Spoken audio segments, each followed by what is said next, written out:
안녕하십니까. 안녕하십니까. 원빌딩 부동산 중개법인의 신수석. 구동희 팀장이라고 합니다. 안녕하세요. 네. 네.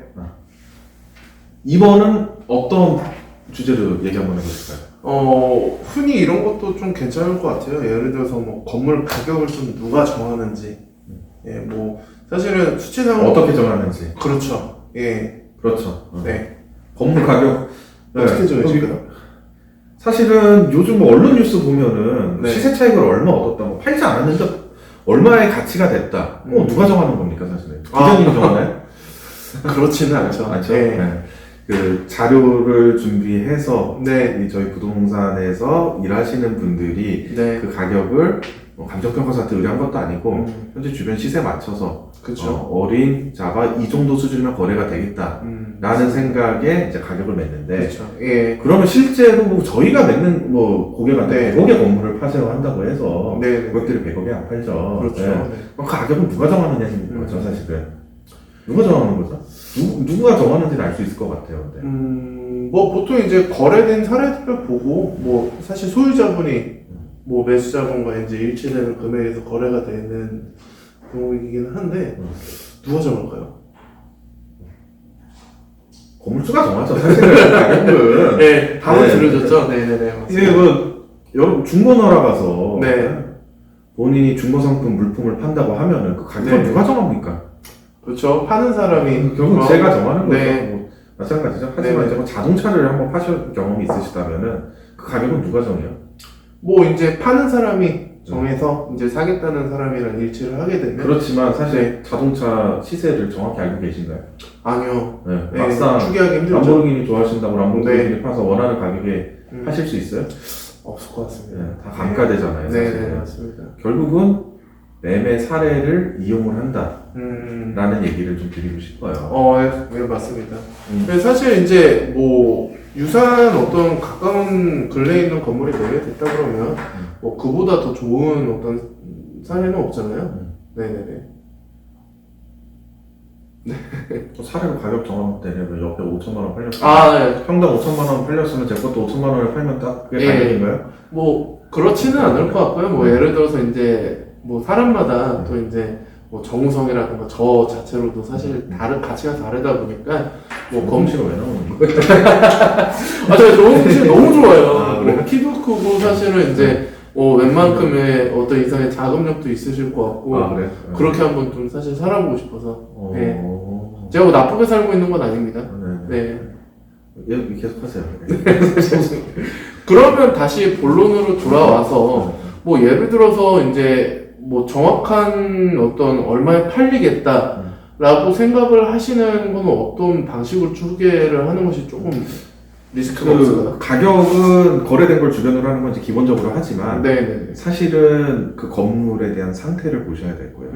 건축비가 리모델링을 한 네. 건물도 있고 새로 지은 건물도 있고, 네네네. 물론 다 지은 새로 언젠가는 지었었던 건물이었겠지만 네네네. 뭐 20년 이상 된 건물들은 사실은 건물적 가치를 잡을 수가 없어요. 그렇죠. 내용 연수가 사실은 다 연수됐기 때문에. 그렇죠. 네. 네네. 단지 사실은 부동산은 건물은 대부분 땅의 가치만 보고 사는 겁니다. 대부분 현재는 이제 건물의 건축비를 많이 이제 들여서 활용을 할 수 있는 부분이 있다면 건축비도 충분히 가격에 반영이 될 수 있지만 네. 사실 저희가 흔히 생각하는 부동산 빌딩은 8, 90%가 토지예요. 그렇죠. 예, 맞습니다. 땅값은 매매 사례로 여러분들이 네. 검토를 하시면 되고, 두 번째는 하나 더 보셔야 될 게 있어요. 어떤 거?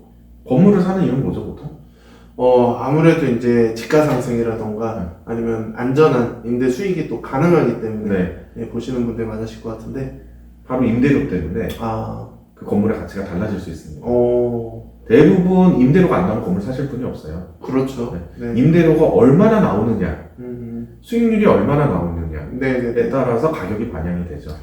그렇다 그러면 뭐 건물에 대한 내외간의 유무에 따라서 같은 입지라도 좀 받을 수 있는 금액이 달라질까요? 그럼요. 어느 임차인이 들어가 있느냐. 네네네. 요즘 흔히 뭐 영상 보면 다 아시겠지만 스타벅스 들어간 건물들은 아, 임대료가 높게 나오진 않지만 장기적으로 임대료가 안정적으로 나오기 때문에 그 가격이 미래에 대한 가치까지 다 반영이 되어 있기 때문에 조금 높게 거래가 되는 경향이 있어요. 그렇기 때문에 결국은 이 분석은 네. 크게 두 가지로 보시면 될 것 같네요.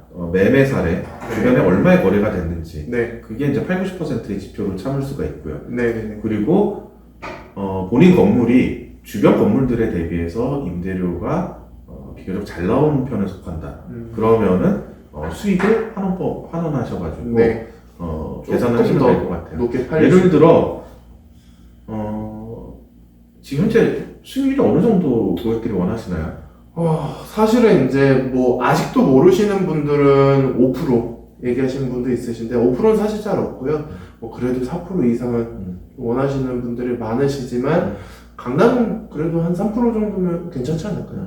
네. 지금 강남은 사실 맞습니다. 네. 3%대에서 거래가 되고 있고 강남 외 지역은 뭐 4%, 그리고 뭐 경기도권 지역은 5% 네, 이상 맞습니다. 나와야지. 네. 5%도 조금 적은 편인 것 같아요, 사실은. 네. 한 5.5에서 6% 정도 네, 나와야지 맞습니다. 거래가 되는 편에 네. 속하니까 본인의 임대료, 갖고 계신 건물의 임대료를 나누기 지역에 따라서 수익률을 나눠주시면 될 것 같아요. 예를 들어 네. 내 건물에서 1,500만 원 나온다. 그러면은 강남에 있다. 그럼 나누기 3.5% 또는 4% 정도 수준에서 역산을 하시면은 임대료가 나오는 건물에서는 그게 거래 가격이 되실 수가 있어요. 네. 내 건물이 주변 사례보다 조금 더 받을 수 있다라고 하시는 분들은 반드시 수익을 환원시켜가서 임대료를 환원시켜서 본인의 건물 가격을 다시 한번 산정해서 시장에 매물로 내놓으시는 것도 추천드립니다. 그러니까 즉 말씀해주신 대로라면 사실 임대료를 역산을 해서 어떻게 보면 본인의 건물에 대한 가치를 조금 더 높게 측정을 해서 매각이 가능하다는 얘기시잖아요. 그렇죠. 네. 그런 것도. 네.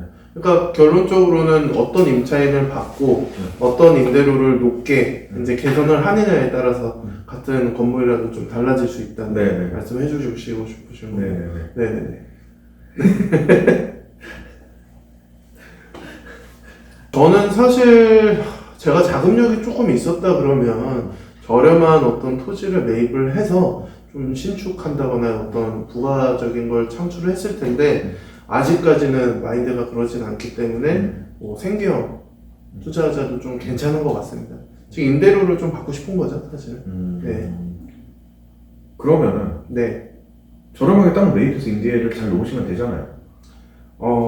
근데 또 그거에 대한 기간이 소요되고, 사실 이제 뭐 아무래도 레버리지 때문에 대출을 받아서 매입을 하시잖아요. 그래서 하루라도 조금, 물론 이제 임대에 포커스가 맞춰져 있는 건물이 나쁜 건 아닐 테니까 조금 더 상계를 빨리 하고 싶은 거죠. 네. 알겠습니다. 뭐 우선은 뭐 건물에 대한 가격, 이제 건물을 파시는 경우, 이제 가격이 어떻게 정하셔야 될지 모르잖아요. 매물을 내놓으실 때. 건물 같은 경우는 말씀드렸다시피 수익과 주변에 거래된 거를 두 가지를 비교하시고, 네. 그리고 건축비나 아니면 또 한 가지, 주변보다 건물에 대한 용적률을 많이 받으신 건물, 또는 건폐율이, 1층 건폐율이 좀 넓게 받은 건물 같은 경우는 개별적 요인으로 인해서 건물에 대한 가격을 조금 더 받을 수 있는 부분이 있으니까 그 부분을 참조하시고요. 결국은 시장에 나오면은 많은 이제 부동산 중개하시는 분들께서 적정한 가격을 계속 의견을 피력해 드릴 겁니다. 그러면 거기서 간만 보지 마시고 본인의 물건도 냉정하게 철저하게 분석을 해야지 원하는 타이밍에 적절한 매도를 하실 수 있으니까 그것만은 꼭 포인트로 참조하시고 성공적인 거래하시길 바라겠습니다. 화이팅하요. 네. 김과장 화이팅!